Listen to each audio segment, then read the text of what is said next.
call the meeting to order for today, Friday, March the 31st, 10 o'clock a.m. We have one item on our agenda, and that is a budget review of year-end review of the budget. And our city manager, Mr. Coffey, is going to lead that discussion. Thank you, Mayor, Commissioners. First, say a couple quick things, and we'll let Lee get into the presentation. The information, so we've given you the budget sheets again. We're going to go through slides that are a graphical representation of what's the numbers. For the most part, there are numbers also on the screen, but not to the detail that is in the larger prints for you. We are anticipating you looking at those on your own time and digesting them. We recognize there's a lot of information there, and we recognize that you're not going to look at that over the next hour and a half or how long we're here and really dive into it too deeply. We recognize that. So that's not our expectation. Our thought is also when you come back the next meeting, you may have questions about this, and that's perfectly acceptable and okay as part of this process that we're going through. So I want to say that up front, so we don't expect you to have anything digested. Then the other thing is I want to give Lee credit and just tell her I appreciate her for how much easier this process is for us now. And you know, it's little things that you know, we were able to work on together, like just how we organize the spreadsheet, access to the spreadsheet for the department heads is so much more efficient than it was just a couple of short years ago. And she's willing to adapt. I appreciate that a lot. I just want to say thanks to her first. So go ahead. Okay.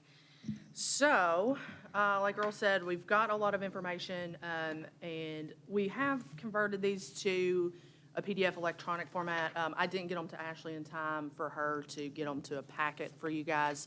So you have the print copies. I'll mail those out today.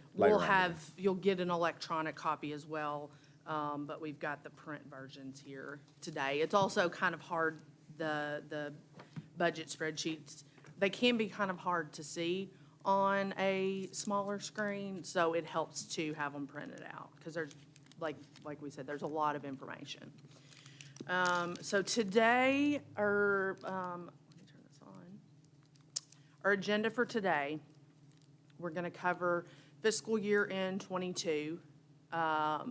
We are going to cover fiscal year 23, which is this year, year to date and projected year end, and kind of cover revenue, just as a general discussion through our major funds. So we're not covering some of our minor funds like police safety or the museum fund today, just because they're very minor. The funds in and out are minor as well, and there's a lot already on the plate today, so that kind of just didn't feel as necessary.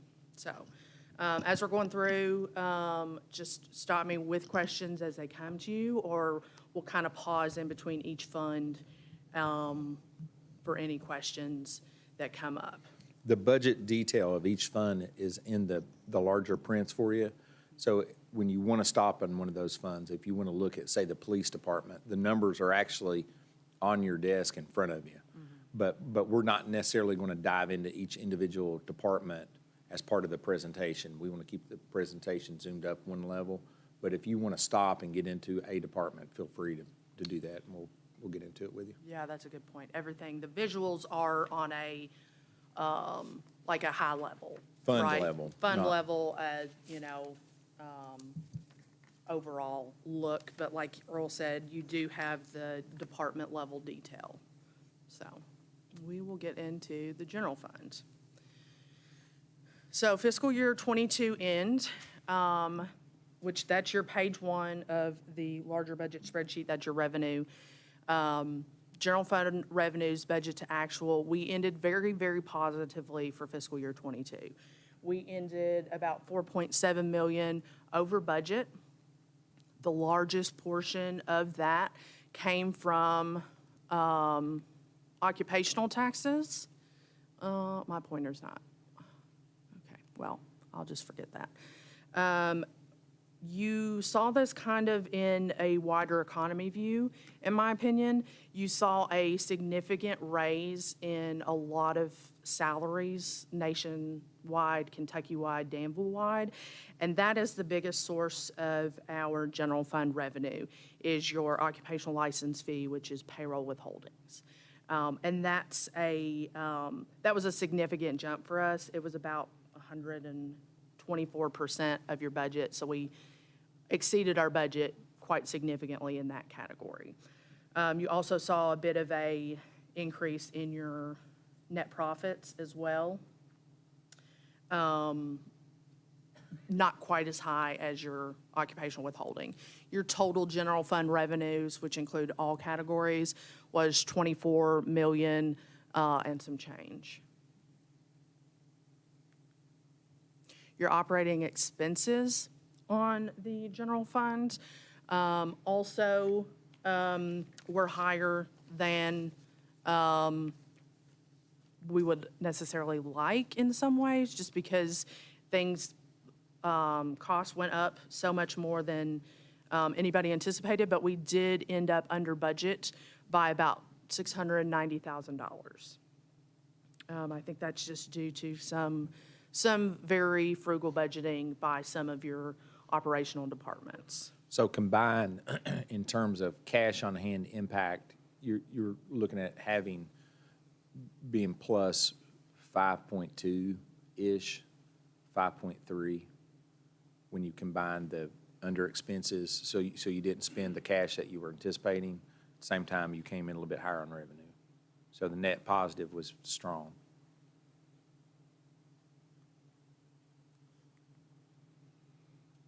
So when you compare non-operating expenditures, those are things like your non-departmental expenses, which include transfers to other funds. That also includes your debt service, capital, and your community agency spending. We were under budget by about $5 million. As you can see on the chart on the left, that most significantly is in your capital stuff. We just didn't get to some of the things that were planned. We also, some of the spending, a lot of that was on the fire station. It didn't wrap up until this fiscal year, so some of that will carry over.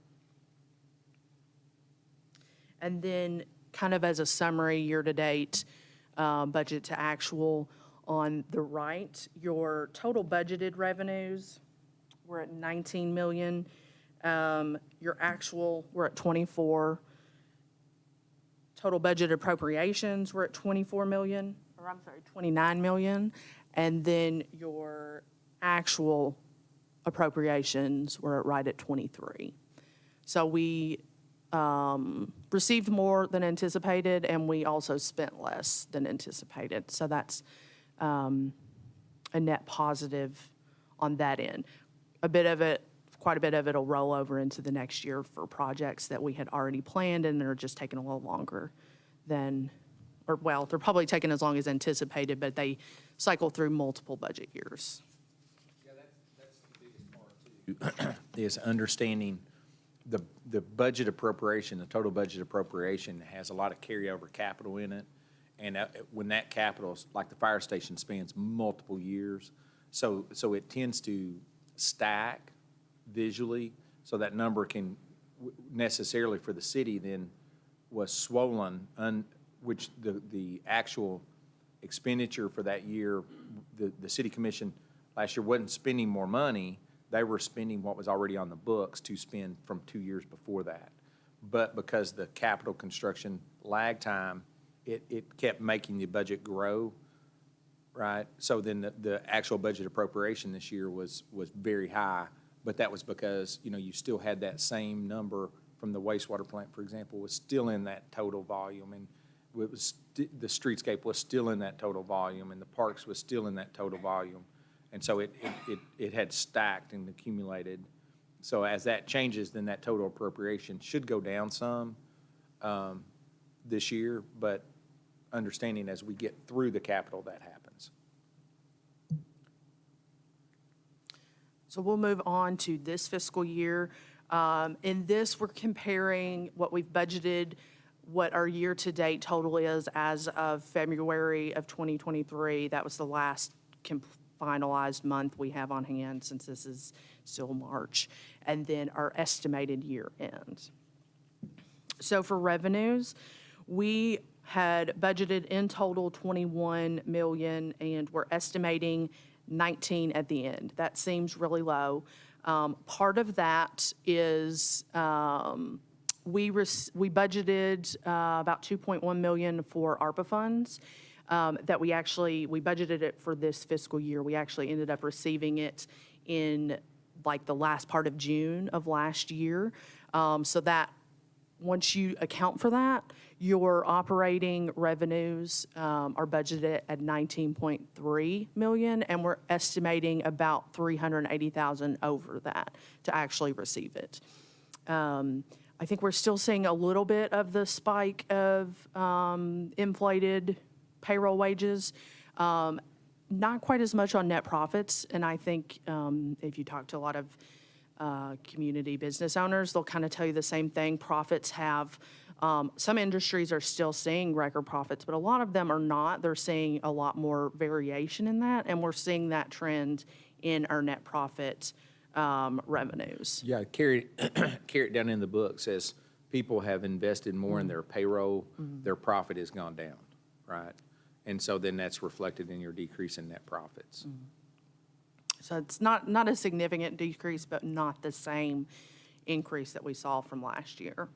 Your other revenue categories are going to be pretty close to what we budgeted for. The two larger spikes with the green budget on the end are, the smaller one is your ARPA, the larger one on the end is, we had budgeted for some potential financing related to streetscapes and park projects. We did not end up needing it. We ended up financing those as we're going. We're cash flowing those rather than getting additional outside financing. So that's the difference in your special purpose revenue. It's not that we didn't receive a revenue we were anticipating. It's that we did not take out additional loan or bond financing. So our operational expenditures for this current fiscal year, we have budgeted at 16 million. Year to date, they're at 10.9, and then we're estimated to end the year at about 15.3. We're estimating to be under budget by about 6.9, which is very similar to where we ended up last fiscal year.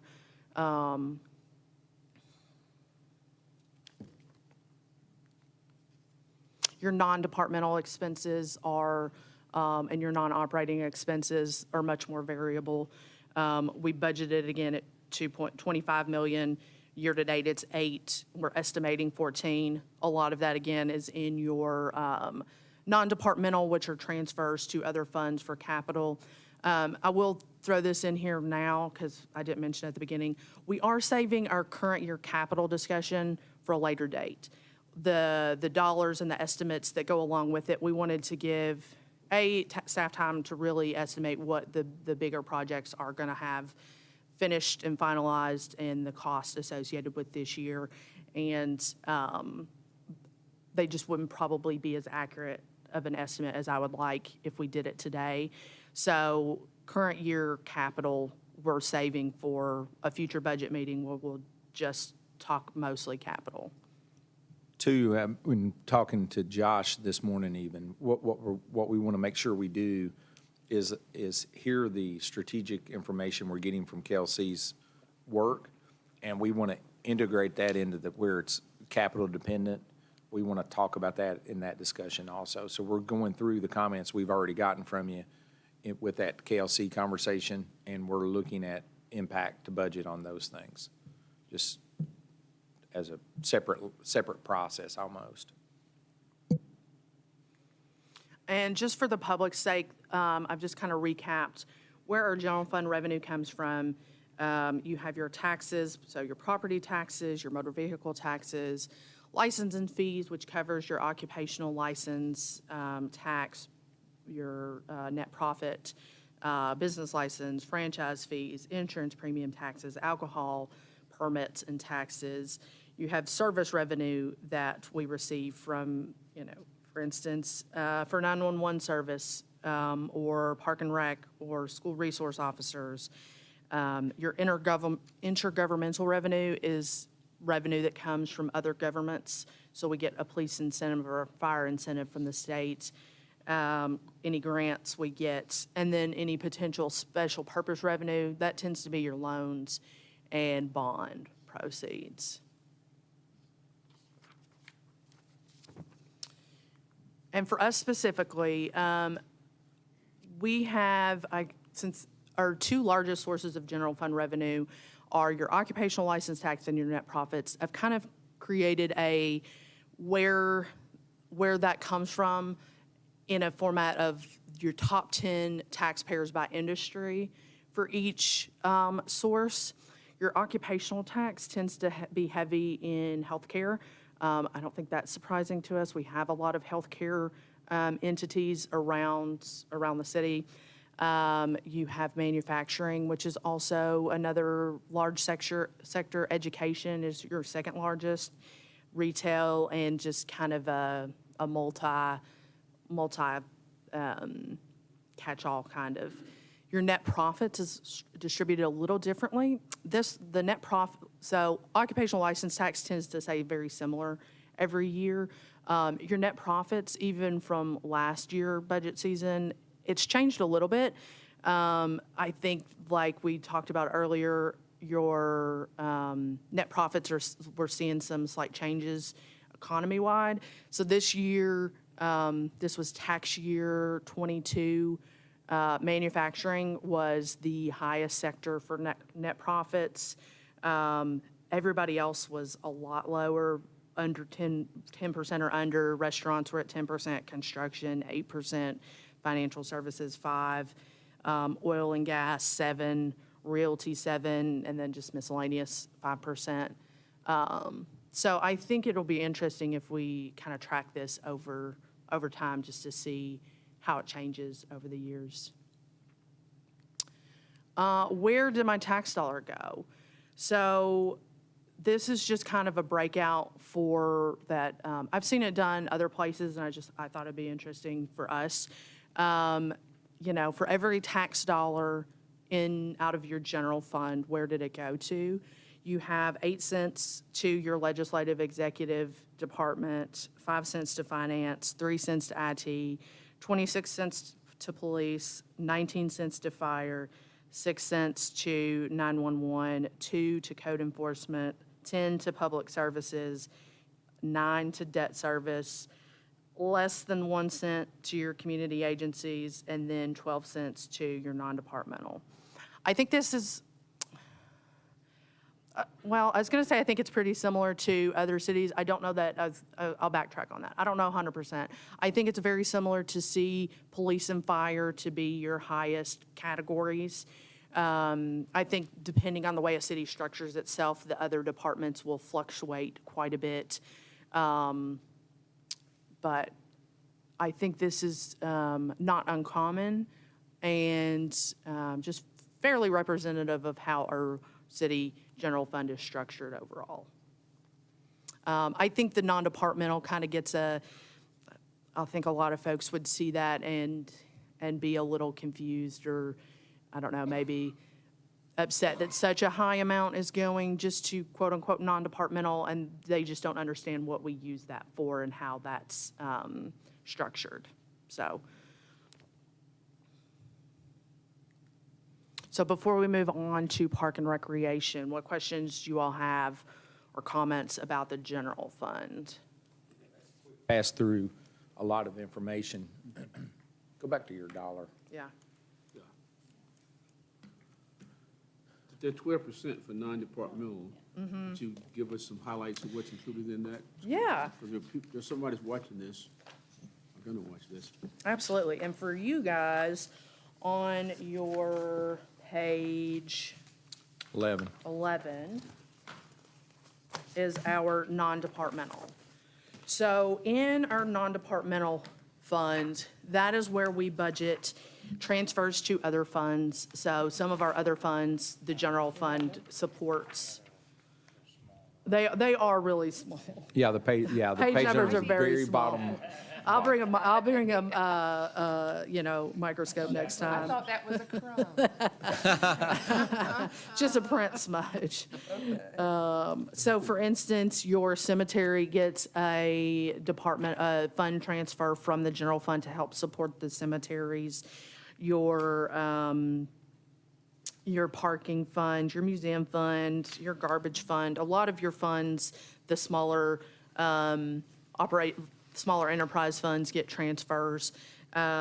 This also included fund transfer to Streetscapes for construction work. It included transfer to Park and Rec for partly operational, partly It's capital. used to zero out the Yeah. other funds. Yeah. That don't generate enough revenue to cover them. So for example, the garbage fund is in there. The garbage fund transfer occurs here in the budget. It's $58,000. So the expense was $58,000 more than what we generated in revenue. So this is where that fund is zeroed out every year. In addition to that, this is also where your economic development efforts are funded and your airport board. So the transfers to planning and zoning. So those quasi-governmental functions are non-departmental. So unlike community agencies, the community agencies are not necessarily seen as governmental services. Everything here is a governmental service used to balance a fund or to our third-party governmental agencies like the airport board or planning and zoning.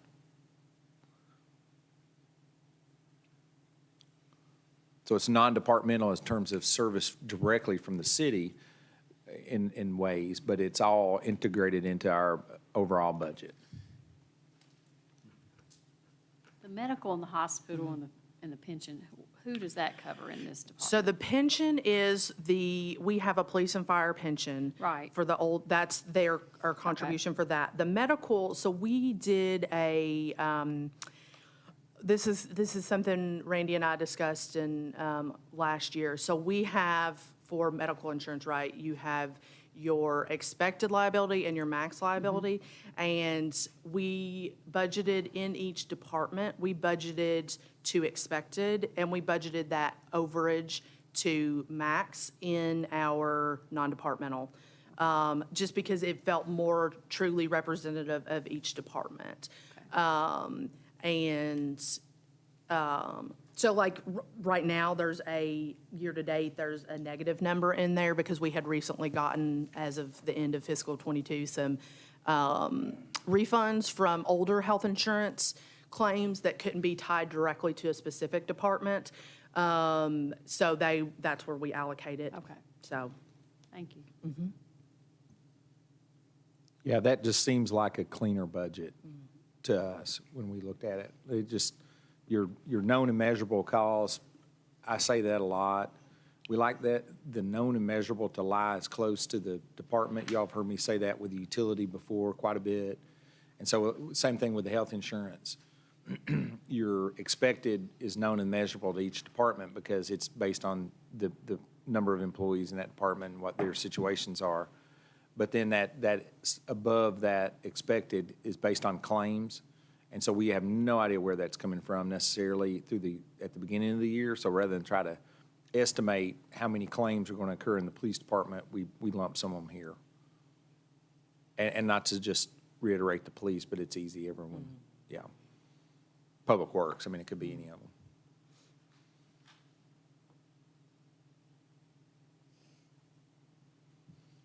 So go back up to year-end, estimated year-end.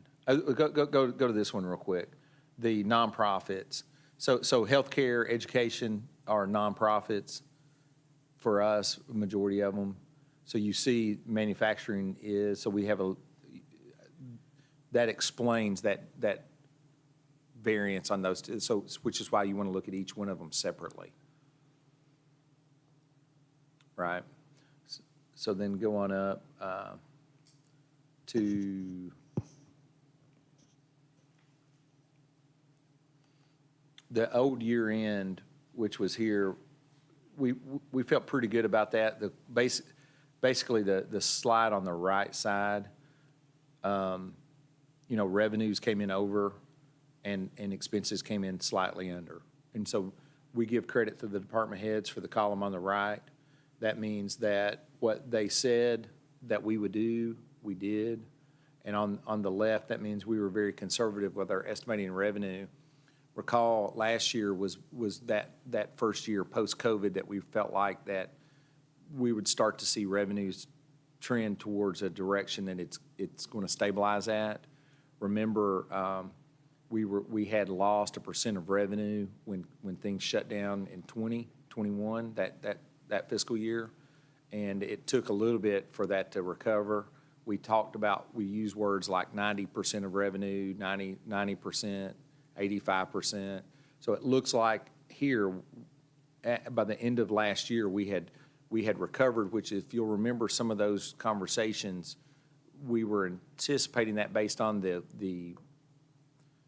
that presentation we sat through. We distributed that in a PDF to you, and you all may not remember that, but they were talking about in the December of last year getting back to your baseline revenue. So it looks like that actually happened, in other words. So do y'all have any more questions about? Is public services public works? Yes. Okay. Well, and that's a good question. So I want to stop on that for a second. It's not Public Works. Oh, it's not. Public Works is inside of that. And Oh, it's included in. Yes, Okay. and so that's one of the things that we've been talking a lot about is public services includes everything. That department administers everything that the city does physically outside of the building other than Parks and Recreation. Okay. Right? And so what we want to do, that's really a better name for that probably is community services. And then we need to embed other operations inside of it so that it makes more sense for the average person. Because exactly what you just did is exactly part of our problem. When we're talking about public services, we're talking about garbage collection also is administered through that department. But at the same time, the general public just thinks it's public works. It's bricks and concrete and asphalt. And that's your beautification public services is your beautification program, Yes. right? So what we want to do is we want to probably change that heading this year as we go through our organizational chart and look at efficiencies and things. We want to probably talk about public services in a better way, so that when we're talking about streets and roads and public works, that's totally understood. Yeah, and a lot of it's contracted out. There's quite a bit of, yeah. right, correct. Okay. Yep.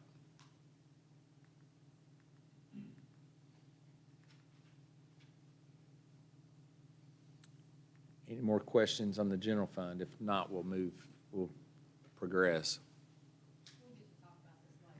Any question? Yeah. Yes, any questions, take away, and you've got the slides. I'll email them to you also today. And yes, come back next week or when we come back and ask questions. And we might actually set aside time at the regular commission meeting and let you all do that, like dedicate a minute to pull this out and say, okay, do y'all have any questions or something like that, maybe. Yeah. Okay, Parks and Recreation, that starts on page 14 of the larger sheets. Their revenue does. And Park and Recreation, I think we knew that it would be that the budget to actual was probably going to have a higher variance than a lot of other funds, just because they are a newer department to the city. I think it's getting better each year, but we did see a lot of variation budget to actual. Most of it was positive, but it just is a lack of experience budgeting for them specifically. And a lot of things that are, newer things that they're getting to try that they hadn't done before, but that comes with a cost associated with it. So fiscal year 21, 22, I pulled it down to operational revenues like we've talked about from the general fund. They do get a transfer from the general fund. I kind of excluded that on this slide. Their operational revenue, which comes from their services for programs, for the fitness center, for rentals of their building and/or spaces, came in over budget by about $74,000, which is really positive. I think we probably under budgeted slightly, just out of the unknown. Your non-operational revenues, which are your transfers from the general fund and any intergovernmental grants or things like that, those came in under what we budgeted, but again, it included a significant amount for capital that we didn't get to. We included about $5 million for parks facility development. We didn't even touch a lot of that. So your, like it says, your key takeaway, your transfer covered both operations and capital. No additional financing was obtained or utilized. So the transfer, which is your first column for operations, covered mostly operations and a small amount of capital. Your fiscal 21-22 operating expenditures, they ended up over budget by about $128,000. There was a higher, like I said, there was a higher variation than other funds, just lack of experience budgeting for it. Yeah, you got to remember too, we didn't have a director until the calendar year in '21 already. So, and then that department was merged into the city in '20. And so it's still, when the first budget we saw really didn't break out didn't really align itself with the city's budget organization, line items and the whole bit. So really, we've had to create this budget as we've been building a database of knowledge with where expenses lie and how that ultimately, how the organization of that aligns with the organization of ours. So we're hoping the year we're going into may start to align itself and look better and not be such gray area for some of us. And it does expense. improve this fiscal year. Like this was last, the current one we're in does look more on what we've planned for and budgeted for Right. operationally. Your capital expenditures, last fiscal year, we budgeted $6.5 million. Actual expenditures were about $415,000, which again correlates to that uncompleted transfer from the general fund. If it's not needed, we're not going to do the transfer.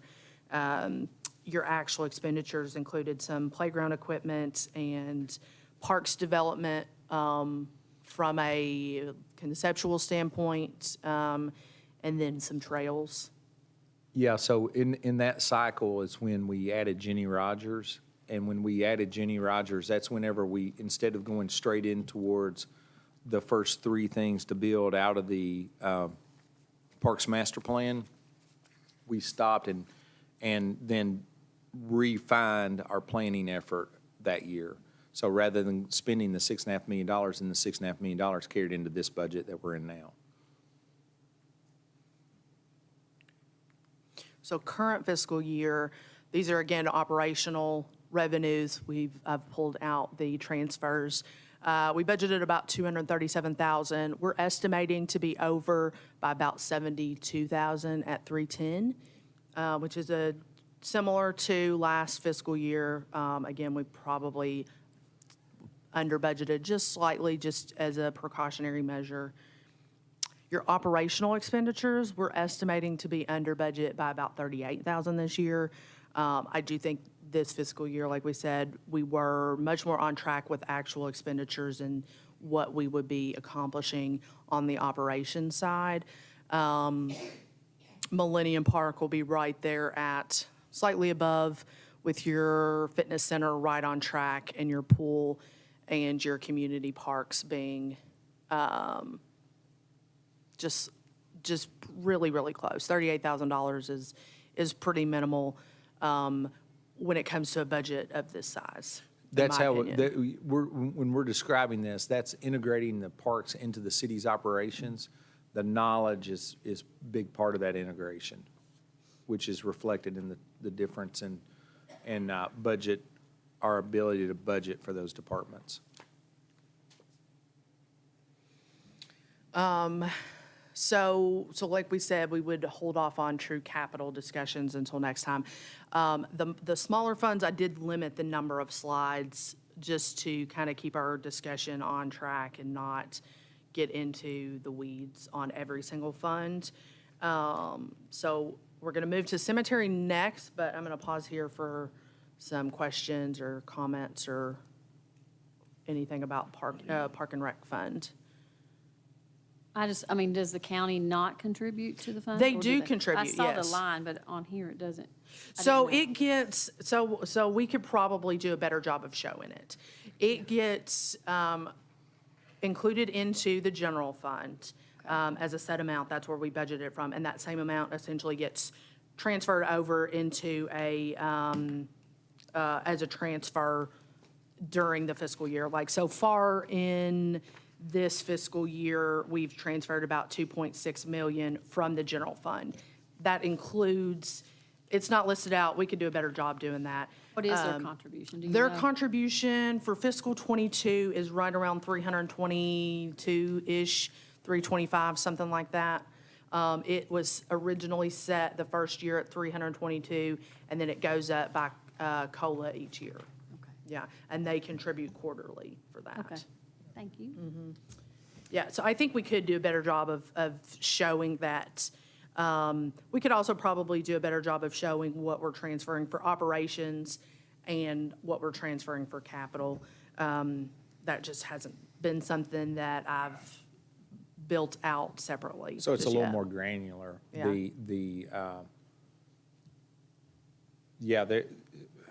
The way our accounting is, we book that as revenue or as a transfer into the city, you know? And then internally, we shift it to so on that sheet 14, it shows up that portion is in that very top line, transfer from the general fund, right?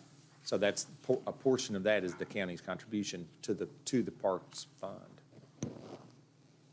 Yeah, so essentially, you get a portion transferred from the county for operations, and then the city's contribution for operations. And then on top of that, you get the city's current contributions for capital projects, essentially. The way we have to do fund accounting, it has to process, it can't process directly to Parks and Rec. It processes into the city's general ledger, right? And then we transfer it into fund. That's part of fund accounting for us, governmental, our style of accounting, right?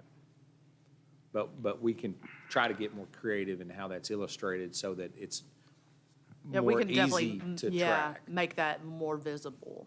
Right. Why can it not be transferred straight to Parks and Rec? Because Fun. it's just bad accounting. You don't want to do it like that. I mean, I could come back and get like some better, like, true accounting standards. I don't have them off the top of my head, but there's some accounting standards that, they're like governmental funds, and you want most of those, you want those transfers to flow through that. But what we would do, and one of the things that we could do is simplify it, is book it as a transfer to the general fund, and then show as an expenditure from the general fund, and then as a specific revenue into this fund then. But we would still have to do that necessary general ledger Okay. track. But- Yeah. But, I'm sure the county'd like to see it. Yeah, More we clear. could easily break it out. We just haven't to date.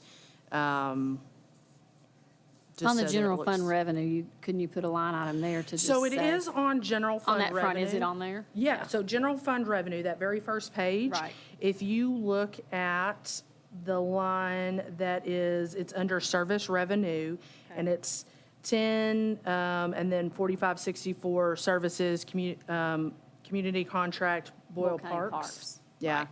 And so it comes in very clear to the general fund. I think it just gets less clear when it comes out in that non-departmental fund, and then when it goes into Park and Rec, it's not as clear there either. We could make that more clear throughout the budgeting process and through our account structure. Yeah.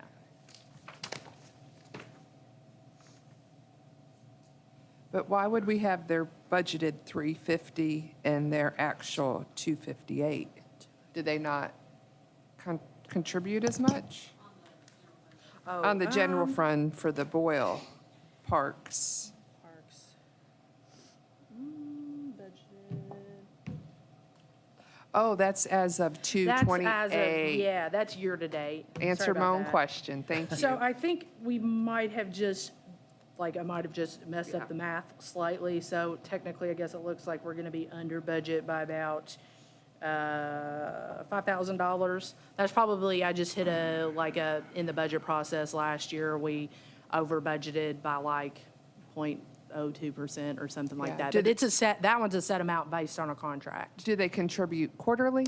They do Okay, quarterly. so Mhm. that's We send exactly- them a request, like an invoice, a request for funds quarterly, and they provide it after that. So if you go back to page 14, and you look at the, you see the first few years are zero, and then Parks and Rec came into the city. So if you go to the actual column of FY 21-22, that very first line is 1,220,000. So the city contributed, of that 1,220,000, that 325,000 of that is what they contributed, and then the city contributed the difference. So the city in that fiscal year contributed significantly more than the fiscal court did, bearing in mind that the fiscal court, their desire is to limit their contribution to Millennium Park, not necessarily Jackson Park, or some of the other parks facilities that are, so I hope that makes sense a little bit too. Yeah, that was part of the agreement. So Donna, you've not seen that agreement, I don't think. You need to get that, that way I you're a can little send bit that to you. fresher on that, yeah. Yeah. And do we pay anybody for the gym in the basement, or is that self-serve over at the Bunny Davis? Like, do you have to pay staff to watch that gym full-time? I think They- there's somebody there when, during operating hours. There's a camera, okay. I just yeah. don't think we should spend very much with, or close, I just want Yeah. to see how much it actually costs, or For if the that part fitness- should be closed. The classes do well. So I think it's hard to separate out just because the cost of just the fitness center, even the classes, just because some of the staff personnel both. budget is in there. I think some of, like, just the building cost, like, even if we are gonna tear it down or get rid of it or whatever we're gonna do in the future, there's some stuff that we still have to maintain there. So, the individual fitness center budget is on page 16. 16. So you have a certain number of personnel that are assigned specifically in our budget to there. They are anticipated this fiscal year to be pretty well on track with budget, at about $400,000 for the year. The most significant portion is staff. And then but then the pool side too, on page 17 is your effort to delineate what your cost to operate that pool is. And so we're estimating that our expense on the pool in the fiscal year we're in to be $71,000. So that's broken out in a separate departmental budget inside of the Parks and Rec budget. Great. And I don't know if you could talk to Amber. I think they should look at, costs have gone up with utilities. We want services to have a low cost, but you might need to increase costs to the citizens, 6% or whatever, our utility and, The yeah. The fees might need to go up just a your little bit. membership fees, yeah. Yeah. You Yeah, need to that's- evaluate that because costs have all gone up and not anything expensive. No, but you're right. There hasn't been a, it could still be reasonable and you pay $16.50 instead of Yeah. 15, or, you know. As far as I'm aware, no cost for anything at Park and Rec has increased since they came on with the city. That is something that, you know, kind of Evan and I have talked about a little bit in the background. And I think that would be something that we would probably want to bring one to of you the guys. things, yeah, one of the things we're doing is we're trying to reach out to the, Parks and Rec generates more revenue in other places. We are severely deficient in what our Parks and Rec generates. And the reason for that is we fund it directly from the general fund in a lot of ways, instead of driving it through service revenue. So in other words, if your kid's participating in volleyball, you're paying the true cost to provide that league, right? A lot of other communities, that revenue is embedded in that league, so that you get revenue for that league and expense for that league inside of Parks and Rec. We really don't do that. We fund it some on fees, but more so on property taxes and the tax transfer. Operationally, what we want to do is, so yeah, we brought them on and we're looking for ways to do things more efficiently, and we're looking for the correct way to organize that over the course of time. And so one of the things we want to do is lean into some of our industry experts and bring in people that we have experience in how that is organized successfully in other places, make sure we're doing that more aligned with what you'd consider an industry standard, because in a lot of ways we're not. As well as our programs. We want to continue to look at our programs to make sure our programs are aligned with meeting expectations. So when I'm talking to my friend that lives in E-Town, is their program aligned with our program, or are they just totally different, even though they're both learning to play, say, softball? You know? So we want to make sure programmatically we're doing the right thing. Our kids are learning, they're getting the benefit for the participation, not just entertaining the kid for a couple of minutes. We want the child or the adult to benefit from the program to maximize that benefit. So, and one quick other thing, you know, I'd like to see them really grow with sponsorships. I've just seen other Parks and Recs departments make a lot of money. I've personally made a lot of money sponsoring teams through concessions. Our concessions could really be upgraded. Yeah. So anyway, there's a lot of places that they could actually be generating revenue themselves versus taxpayer dollars. Right. It just has to be Opportunities. It just has to be done correctly. Right. Where we are a direct government Parks and Rec, so therefore we're limited on how we can solicit. Our solicitations have to occur in a certain way. That's never been understood. When you have a standalone Parks and Rec agency, it's a quasi-governmental agency, and so then therefore the solicitation standard's a little bit different. So I often hear us being compared to Parks and Rec organizations that are really nonprofits, where they're allowed to do things that we're just not allowed to do in ways. And so what we got to do, to your point, is maximize what the opportunities that we are allowed to do. We need to maximize those. That's exactly right. But I always want to caveat that with, we can't just compare ourselves to other Parks and Recs, because some of them are nonprofits. Some of them operate differently. Right? But like our concessions, I went through the park last night, there was high school teams there. Right. So, I mean, I know that would be part-time people, but we also have them at at Bunny Davis. You know, you could make money if there were a concession stand open at these events on the weekends and. The soccer building concession needs to be open. Right. Like weekly, through the week, you know. Because parents are looking for that. Correct. We're on the same page. Yeah.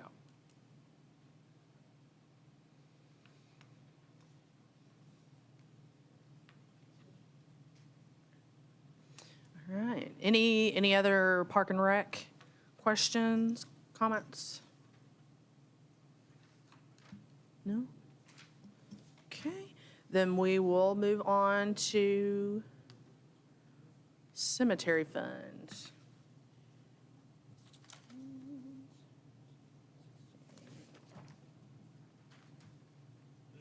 So your cemetery fund, sure. We're not ignoring you. No, you're fine. Had sent a text to Kevin and had not gotten an answer, so Donna's gonna text his wife to make sure everything's okay. Okay.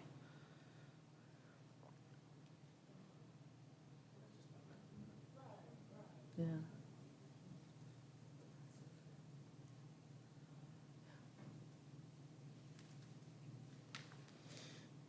Okay. Your cemetery fund is on page 19 of your large budgeting spreadsheet.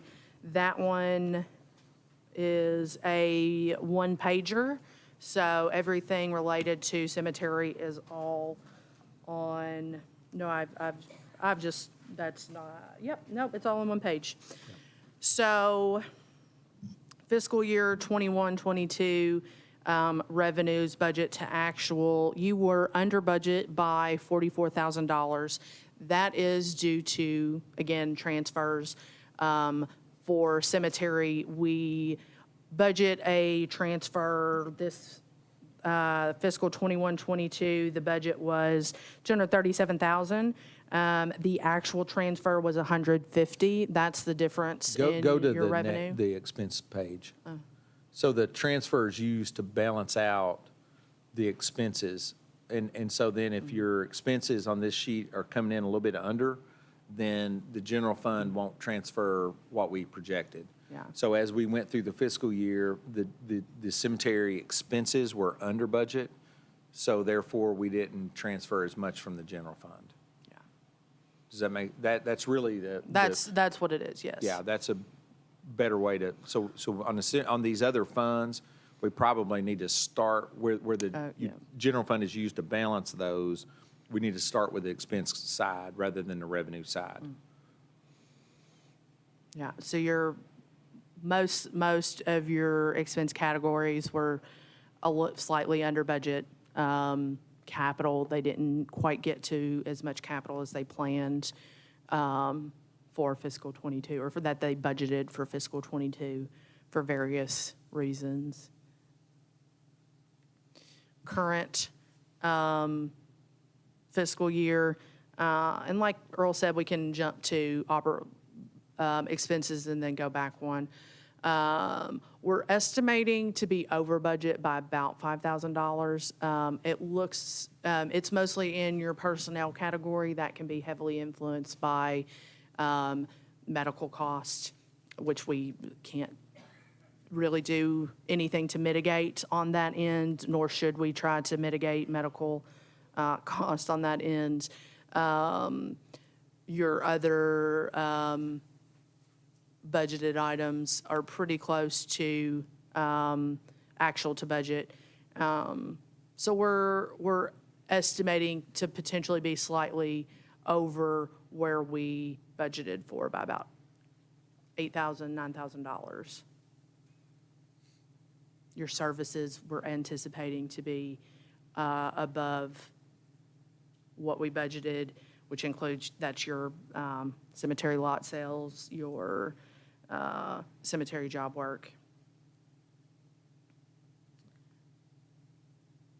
So that overage will be covered, we're estimating it to be covered by actual services from the cemetery and not by general fund transfers.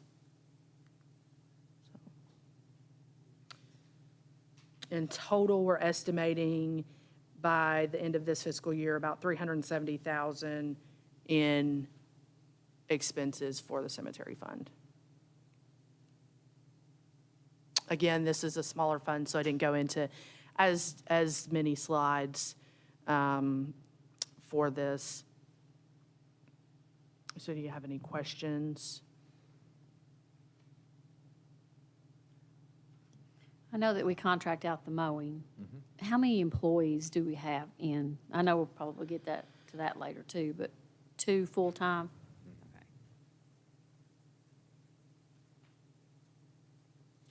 And we supplement them when they're having funerals, public works, crews. Right. Support them, so especially if they have multiple funerals. If they're having one funeral, 2 guys can generally handle the situation. If we get inundated that week where we will have 3 or 4 maybe, then they're getting a lot of help and support from Public Works to make that happen.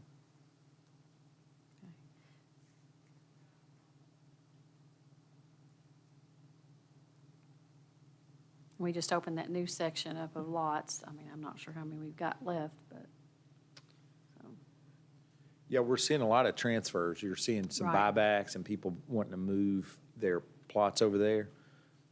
So there's a demand, and so it will eventually sell itself. and I have to ask, I know the kiosk, or not the kiosk, but the shelters, those are in the capital budget that we just haven't gotten to yet. Some of that stuff, frankly, when we were transitioning from the utility, Mr. Castle left. Right. And so we really didn't have a lot of staff, even though there were some things budgeted. And so things like some of that stuff just had to lag until we got staff fully up. Marshall and Josh have been here a year plus now. So everybody's generally getting their legs underneath them. I know Lee, last year was her first budget. This year, she is so much more footed to deal with, the chaos. And so our production right now is back to what I'd consider normal. So those things will get caught up, and we'll get to those. Yeah. Yeah, those are in the capital. Okay. He's not feeling well, so he's going to the doctor. He's home, he's not feeling well. Yeah, all right.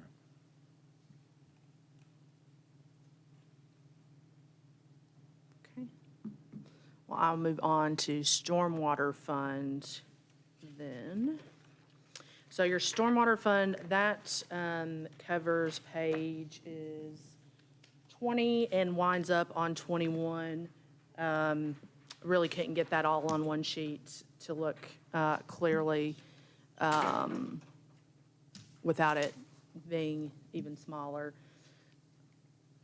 So I'll kind of go expense and then revenue again on this one. So your total expenditures do we want to break? Yeah, okay. Yeah, I'm good with that. I think the ladies want to break. Okay. Yeah, because I've got a while to go.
The stormwater is mostly funded by the stormwater fee that is charged with water service.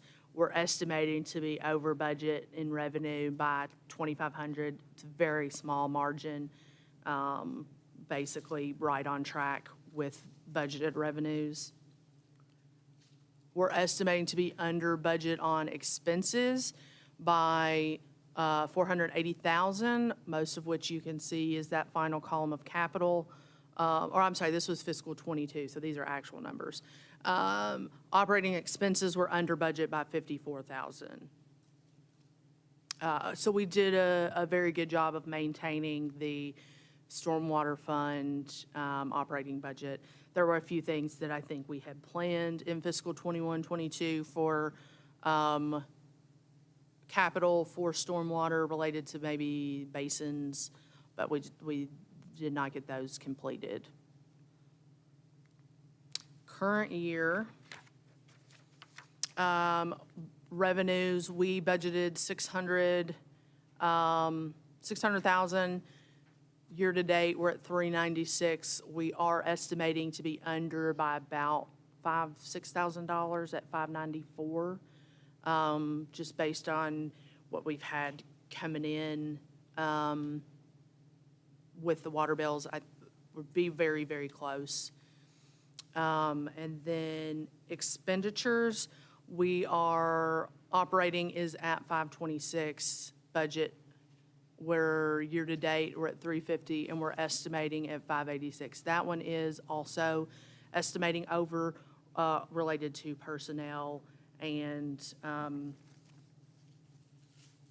specifically medical. We won't go into detail about that, obviously, but that's the biggest overage.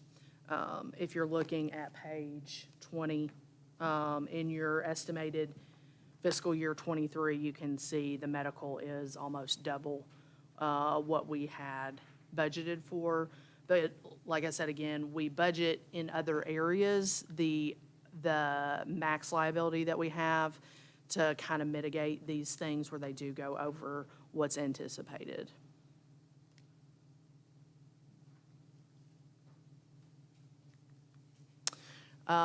So we have, I did try to show a year-to-date budget and estimated year-end.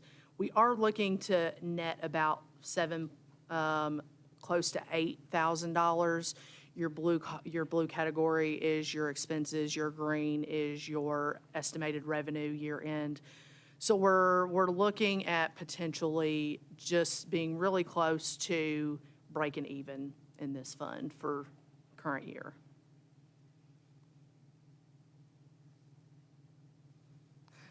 It's a very slight angle. It's very slight. So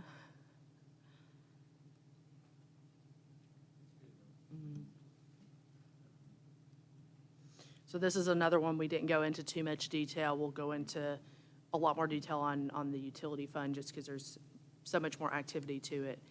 But what questions would you guys have about utilities, or I'm sorry, to stormwater?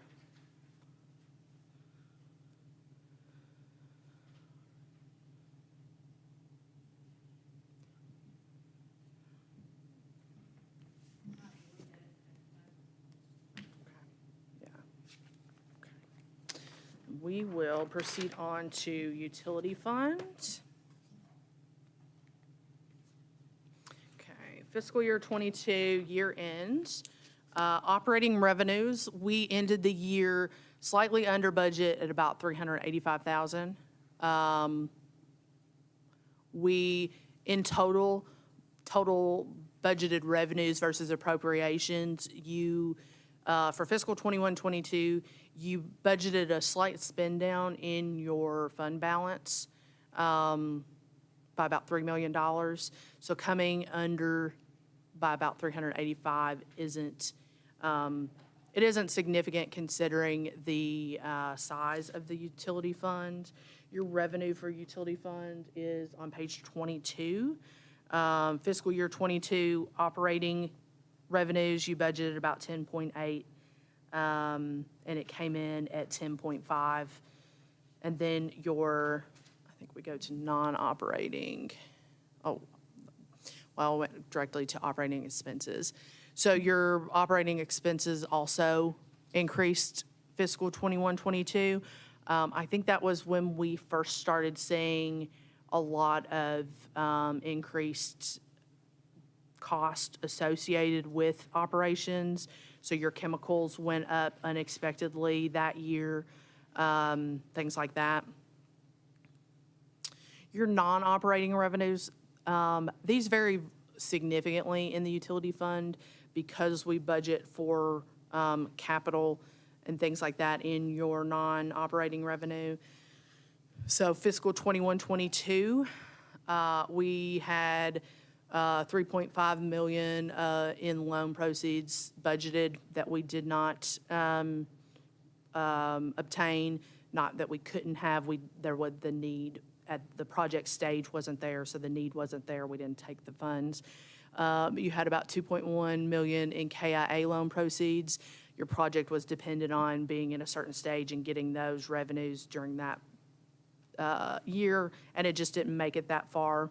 So we budgeted for it, we anticipated it, but it just got pulled out a little longer. Your interest rates also fall into that, and we have budgeted more in interest than we received. In total, we budgeted $150,000 in the utility fund budget as a whole. That's non-significant. But when you look at it, of how much you actually collected, it was extremely under budget. If you guys remember, interest rates were like 0% for a while. So we were collecting nothing essentially on interest rates during that year. Your non-operating expenses, about $4 million under budget, heavily in the capital area, which is not unexpected. A lot of times there's just not projects, there's more utility projects probably than could be accomplished in a single year. Current year-to-date. Let's see. So we're estimating that we will end the year in operating revenue at about 44,000 over budget. You don't get a ton of overages on your operations on water. You don't want a ton of overages. You can't have a ton of overages. That's really, we try to be at a break-even point with your utility fund. Your operating expenses, we are anticipating, so these are in your departments, to be over by about $220,000. Part of it is going to be, again, medical, which we've budgeted the cap or the overage in the non-departmental fund for utility funds. Most of their departments break even pretty close to budget. The overages are typically, they're not, I guess, miscellaneous spending on frivolous items. They're usually, if it's overages, they're a lot of times personnel related, but very need-based. Your non- The utility fund is most dependent on inflation, or most impacted by inflation. Also, the problem with utility, there's a couple things with utility that's not predictable. So if your background demand for water goes up, your expenses goes up. Usually that's aligned with the revenue typically because you're selling more water. Those things can always be manipulated by the weather and also just the background demand of the citizen. Then also something that impacts the budget on utilities, your water quality or your chemistry coming into the wastewater plant. And so both of those things can be driven or can drive your operating expenses for chemicals and basically just drive your operating expenses above and beyond that which you could normally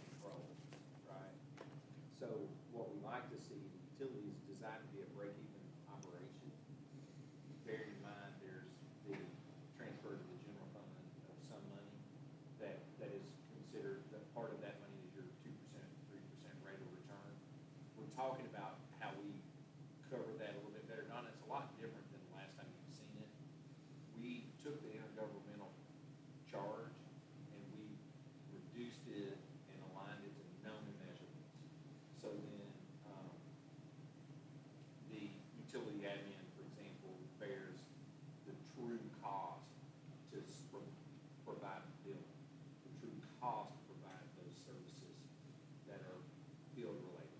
And so that we don't try to cover that with a real heavy interfund charge from the utility to the transfer from the utility to the general fund. And so what Lee and I were talking about just earlier, what we learned when we go to the Public Service Commission is that the transfer from the utility based on just a simple rate of return ultimately is probably best. Right now, on sheet 21 at the bottom is that, It's page 30. page 30 at the bottom is the formula for that transfer. Those aren't correct numbers, by the way, because it's heavily dependent on some estimated year end that's not complete, but that's the formula. Yeah, that's the formula. And so really, the 4% right there is considered the operating revenue rate of return. And so what we want to do is make sure that's aligned with something that is measurable and something we can take to the Public Service Commission and we know they'll buy into, that has just credibility in the number. And so we'll continue to refine that number to where it's an appropriate number for the transfer from the utility fund to the general fund to cover the expenses such as my time, your all's board of commissioners' time, finance, what they're doing, audit, those expenses. In the year we're in, the transfer to the general fund is, which line item? So- 7982 on sheet 30. So No. when you look at that, 7992, I'm sorry. Yeah. So when you look at that, you can see how it's a bigger, that's appreciate the one right below, yeah, 7992. Yeah. So like fiscal 2021, it was 1.1 million. Fiscal 21-22, so last year, we moved it down to 546,000. This year, it's estimated, budgeted for about 474,000. So we're trying to reduce that to be more accurate and to still cover like like Earl said, the time that and the true costs associated with it that are that do wind up in the general fund, but also to not overinflate it because right now it probably is overinflated a bit, and we can reduce that and leave it with the utility fund where it's most appropriate. And that's one of the big non-departmental expenses that comes along with utility fund.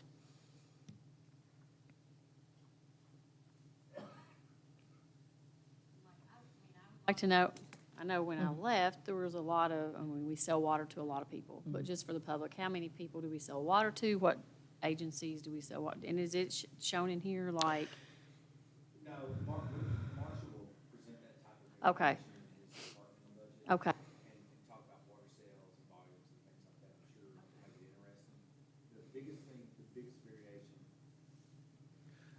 Send me just the hay sign back there. Thank you. The biggest variation from what you've seen is Washington County. We are adding Springfield as a utility customer. That's significant both for them and us. That's the purpose for one of the reasons the larger towers built on Perryville Road. And then we have a contract with McKinney Water District also, which is different than what you've seen. That will require the city to build something, and we'll cover that over. It's similar to what we're doing out Perryville Road. That's happening. That will happen over the next 12 months. Those two things are different. I don't know that you were part of any of those conversations before, but those are both new. Okay, and don't, let him present. No, I will. Just wondered. I will. I just want to get some, yes, totally, yeah. Yeah, and I wouldn't try to cover that kind of stuff because honestly, he's definitely the expert. I'll talk dollars, but he's the expert on the water side. Yeah, I like seeing the little interfund, 5% for, Mention that to you because Right. that looks a lot different than a it lot did different than it were. the last time you saw it. The rest of them have heard the speech last year, but that's new for you. Rick's heard it before, and you may not remember it, but it's the same thing for you. That interfund charge, we're refining that to make sure it's a known and measurable. Right. And there's a similar one in stormwater. We didn't really cover it, but that'll be the same kind of process and discussion to make sure that you know, the costs associated are more in line with what's actually happening rather than a arbitrary or perceived number. I mean, it is also very different, right? The utility admin is its own individual department that is split out from finance. So it's better, it's more easily defined in this way, so. We want that to be the goal is that to be transparent. And that all of those expenses, you know, if you take the budget detail, you should be able to drive down into exactly what we're spending on something, right? That's my goal, and I know Lee has a similar mindset. That's our goal, is for you to be able to recreate our budget pretty simply, right? Like, there's no reason for that to be overly complicated.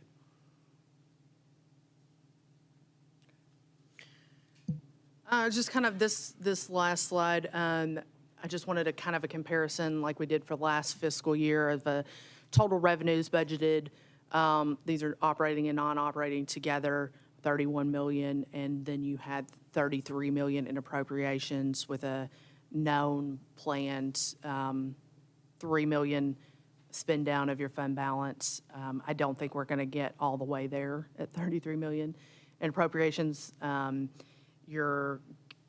A lot of that is capital dependent, and like I said, we'll cover that in depth in the next, not the next meeting, but at our official capital meeting.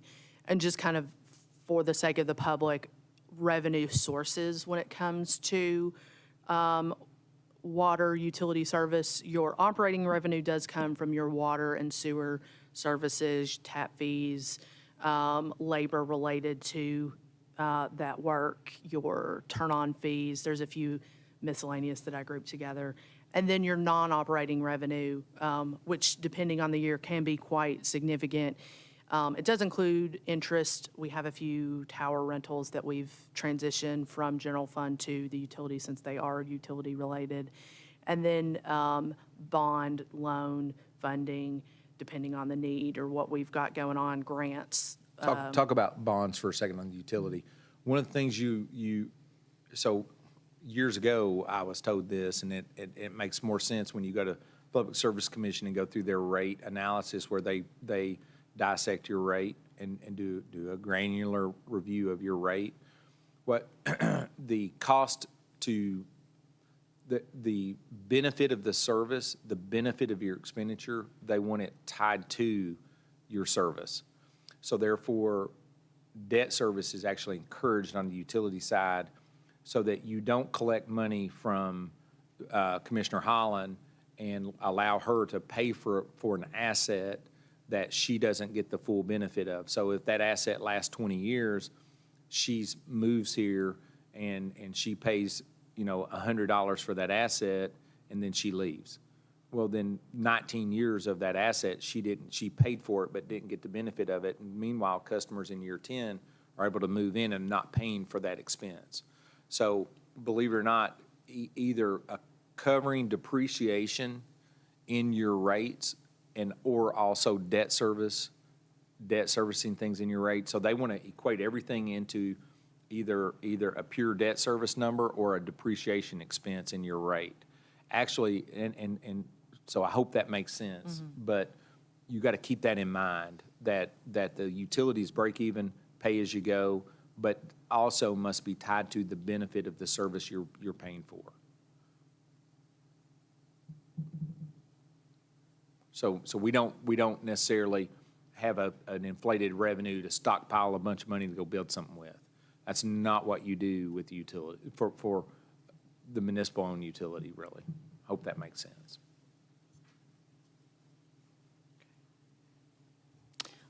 Actually, that's the last slide for utilities. What questions do you guys have about that?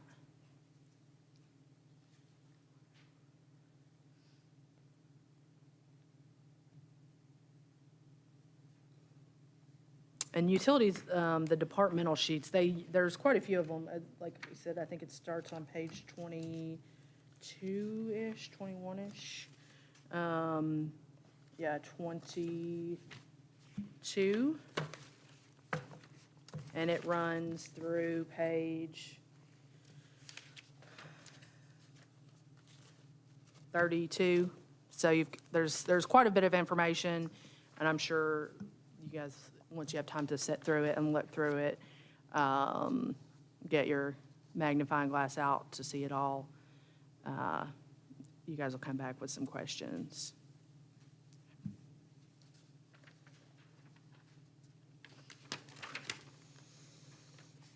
So then our last fund we're going to cover today is parking fund. That is page 33, last page of your spreadsheets. Fiscal 21-22 year end, operating revenues were over budget by about $17,000. There was budgeted transfers. We could have probably went to expenses and then back to revenue on this one. Transfers from the general fund were not needed to the extent budgeted. Expenditures were under in total by $162,000. That includes the majority of your capital, your operating expenses, your personnel was right on track.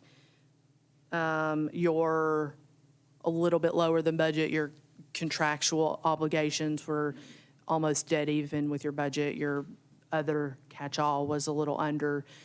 So your operating expenses were slightly under budget. Your debt service right on track. And then some capital stuff just didn't get finalized in that fiscal year. But like I said, in total, under budget on expenses by $162,000. Current year, so parking fund current year, we've had some revenue. We're budgeted at $553, and we're estimating to end up at $560, so just slightly over budget on your operations. And your transfers will probably be, that'll probably be another discussion at one of the commission meetings.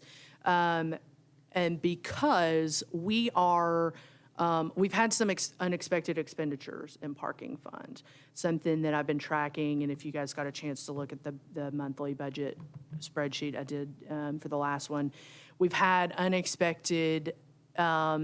some unexpected building costs. We've had some unexpected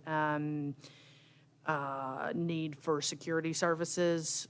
We've recently issued an RFP for security services that should be, I think it actually next week is the final submission date for those responses. They've had some additional need that we just don't have time for police to monitor at the parking garage. And then building costs have been higher than anticipated this year. So we are potentially going to need a additional budget transfer from the general fund for parking by the end of this fiscal year.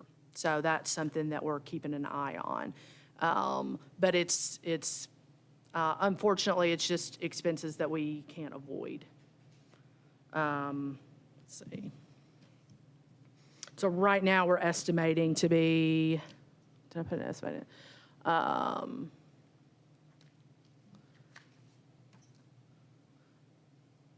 I mean, we might, as long as we don't exceed what we're estimating right now, we will squeak by, I think, without another transfer or additional transfer than we planned. But some of those are just unexpected, have come up. But that's just kind of to put on your all's radar that might be coming down the pipeline. That really started with COVID, that we started seeing loitering in the structure on the top floor especially. That seems like to be the cool spot to be. We've seen vandalism. We have seen damage from that. So we've had to increase security. The police really aren't designed. I know some folks, the average citizen will say, why do you have security when you have, and Donna and I have talked a little bit about it, but just to have a full conversation about it real quick. Why do you have security when you have police? Well, police really aren't designed to be a 24-hour security service either. So it's really, you're trying to balance it, the service with with something that's, again, it's an expense, and it's tied to the operation of the structure, and it's sort of like having an electrical service in ways tied to that structure. So, you know, that was an easy way to add security, and so we'll just continue to bring that to you as time passes, and y'all can give us some direction if y'all feel like you're not comfortable with that approach. Security would just be security. You would have to call the police if you're the security. Well, Because and they that- can't arrest or, They can't arrest, but as a deterrent, right, Peop- I if they understand. see the security car there, if they see a security force there, presence there, it is a pretty heavy deterrent. And it has proven successful. Like I said, it was a problem during COVID, really at the peak, but now you're starting to see just that pure people want to just be in there. And you got to keep in mind, that's a 24-hour building. The hospital's 24 hours. You have people coming and going in the middle of the night, and it really can provide some uneasy circumstance. And so it's a city property, so we feel like the security is our burden, and not being able to predict when someone's going to go in the building in the middle of the night means that a police officer is not always standing right there. So having a security force present and passing through tends to create an environment where there's less loitering occurring, and so then it is creating a little bit perceived safer environment, but actual safer environment. Hope that makes sense. Do we utilize cameras there? We do have cameras there, yeah. And But where do they- again, the police department, we don't have people back here, police officer watching the security cameras either. And so the cameras are good, go back and look at as evidentiary, but not as a pure deterrent. And so when someone's coming in the middle of the night, having the building already just have been swept by a security officer means it's less likely that that person's going to have an issue, and which we have had issues in there. So the response was based on the request and needs and demand, not something that we were just trying to, hey, let's just do this. You know, So that somebody's up there 24 hours? no, Or at but night? well, we try not to talk about it, but there's times where it's Well- been intermittent. You know, we have some nights we'll have somebody there, some nights we won't. But that unknown and then that presence when they are there tends to, we try to balance the expense with accomplishing what our target is. So if we don't necessarily need somebody there all day, every day, but if they're all, without a schedule, when someone is going there, then they look up and then that time they see somebody, so they're less likely to come back the next day. So maybe the security guy's not there the next day. Does that make sense? Yeah, it'd be nice, I mean, like the TVs out here, maybe you could have those in the police department, and that the cameras could be up, I don't know. Maybe that would help also. Yeah. Just a thought.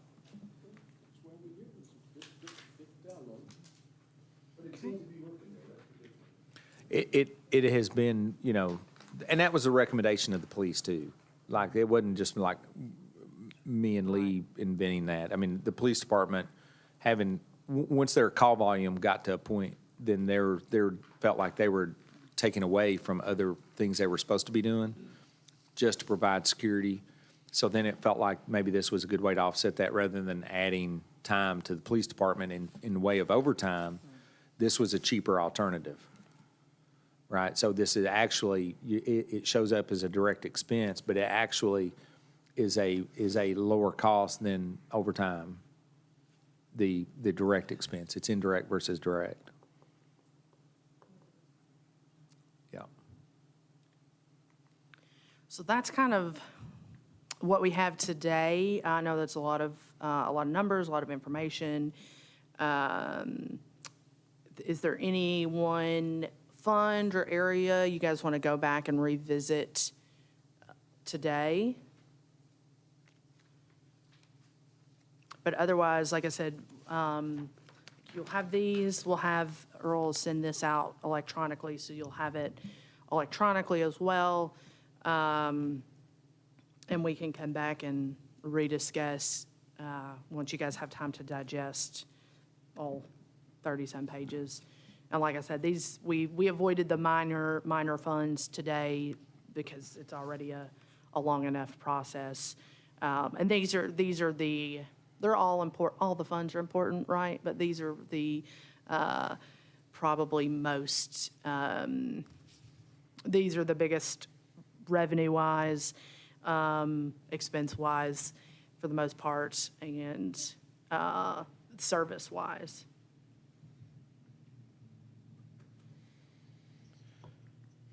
So then next week's spring break, next Friday's Good Friday, so we intentionally avoided a budget meeting next week. KLC will be back the 14th, and to finish that effort up. The commission meeting is on the 10th. If you have any questions and if you want to take a minute, we can discuss anything tied to the budget on the 10th if y'all want to, and we may even list it as an agenda item. Talk about the slides again, maybe for a second. Then the next step in the process will be department presentations, and then we'll start looking forward after the 14th. So the 14th, we'll get what you all want us to do. The departments will come back and tell you what they've been thinking on the 18th. And then when we get into the draft operating, we'll try to, on the 28th of April, we'll get into aligning those two things, and we'll see what cost impact you all are contributing into the budgets, into the departmental budgets. And then we'll review again the revenue side of the general fund and the utility. And then community agencies follow that. And then we'll get into the capital program, first draft after that in May. I appreciate the detail, and I think it would be helpful for the citizens to see it if we did it on the 10th or had a little bit. I think it's a good Yeah, process. well, the 10th, you're due to do a quarterly update. So the 10th, we try to do at the first meeting of each quarter, a quarterly financial update of current year, and there's a comparative to last year. So I could probably combine that with a little bit of what we discussed today, and just also leave it open for any questions you guys have related to this stuff today. And that one I put out on the website for the public's view. It's on the finance page, so. You're welcome. You guys have anything else? That's all I have today. Oh, I do have a question. On the April the 18th budget meeting, is the time at 10 o'clock? Yeah, we're generally starting all of them at 10. Yeah. That one I would anticipate run a little longer than the normal. Yeah. Reserve more time on the 18th. Any other questions or comments from the commission? Said April 18th on Tuesday? That's the department presentations. Oh, okay, I did not have that down. Okay. That was the one where you had a conflict with the Wednesday. Remember, you and Donna both had stuff that week. And we kept backing it Wednesday, up. Thursday, I'm doing the leadership summit. in Right, she couldn't KLC. do Friday, so then we moved it back to Tuesday that week. But we Oh, needed. you couldn't do Friday. Okay. Yeah, there was somebody had a conflict with Friday, so then we ended up backing it up to the 18th, remember? And then, I mean, I can do It starts Friday. at We- 10, and how well, long does and, it and go? that one is department presentation, so those always last a long time. So are you all interested in starting the 18th earlier? Or, yeah, That's traditionally the day of the department presentations. We've started that meeting before at 8 even. So we can start it maybe at 9 and get you out earlier in the afternoon, if you want to try that day. could you not do Friday, Jenny? You couldn't do Friday. See, he can do Friday. She can do Friday. There was Maybe a- it was Wednesday, Thursday. There was a conflict with that Friday. I'll move it to Friday if you all want. That's fine with us. That just gives department. Class Thursday and Friday or something. I'm at a class Wednesday, Thursday, so maybe we mixed it up because And all Friday's those- open with me. I had it on Friday the 21st. not the 18th, but we've changed several things, so I could be. Well, no, I mean, and we got those through multiple texts, so if Friday is open with everyone, then we'll do, that keeps it on our schedule easier. Yeah. So Friday may be just cleaner, yeah. Yep, we I'm can do good that. with the 21st. I think so, if you all are comfortable with that. I'm That good. gives us out of there a little earlier in the afternoon. Are you all comfortable with that, ladies? I am. Oh, the Rick? I need the Rick, where's Rick out? So 9 o'clock on the 21st? Give you a chance to open it up? Was 21st. 21st is fine. Well, somebody had the request somewhere, because the email says somebody had a request to move it to. Well, it may have been me. It might have been miscommunication between, looking Because- at Donna's text and your text, to be honest with you, They because sent I me the thought it was, dates, and I can't miss those dates with the KLC. Yeah. It's only those 2 days, Yeah. so let's do the 21st, that's fine with staff. And 9 o'clock? probably me. Yeah, This is gonna be a long one, right? probably so, yeah. And then, Then if we get into lunch, we'll buy cheese and crackers for you, Mayor. that sounds Hopefully. good. That sounds good. 4/21 At at 9 9. o'clock, Yeah, And then and it's council, all day. Yeah, might as well say. Do you feed us, or do I pack my lunch, or do we get a break for an hour? if we start at 9, if you want to take 30 minutes at lunch, we probably could. That'd probably be reasonable. Yeah, that'd be good. Yeah, and just take a full 30-minute break at lunch, noon. but delete the 8. So 9 to 12, and then 12:30 to finish.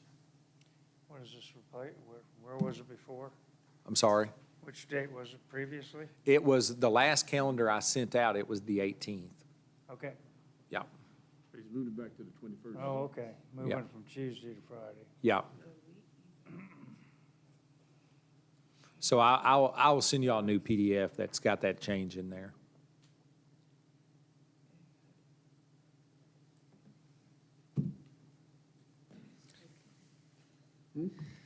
So, Just don't have it? we're gonna have, department heads, how are we handling these days, community agencies? Is that just something we walk through, or? Well, the process last year, so we sit through their presentations, and then after that, we generally end up at a meeting just like this where we have the spreadsheet up there like we've done before. And you all just, what we do is we ask you all to send us what your desire is as individuals. And then we'll put the spreadsheet together and provide you an average. And then you all can talk through what each one of those individually you want to do based on that average.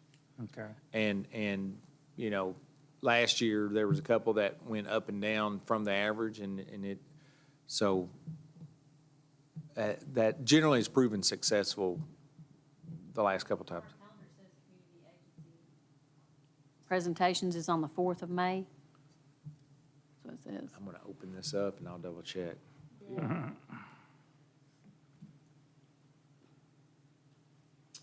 At 10 o'clock. At 10 o'clock. Yeah. Yeah.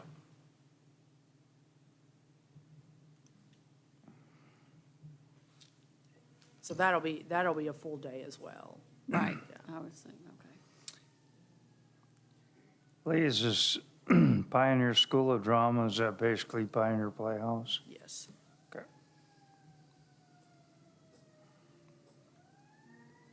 Anything else? This is still about budget, so we can still discuss them, but anything else about calendars about our budget planning? Donna, you said you sent Kevin an update. Thank you for that. And Leah and Earl, thanks for your presentations and the way you handled our questions this morning. And commissioners, thank you for your presence and for your involvement, questions and dialogue, whatever it might take. So entertain a motion. Well, maybe I ought to do this before I do that. I have a final notice to cities from the Kentucky Occupational Safety and Health Division of Compliance. Anybody know if the city of Danville is compliant? I think that's a Randy question. Yeah, Okay. if All right. that's an email, Okay. just All right, I'll forward it send to us. okay. So Chair will entertain a motion to adjourn. I'll move to adjourn. Second. All those in favor to adjourn, say aye. Aye. Those opposed? 5 minutes to 12. Wow, good job. Including the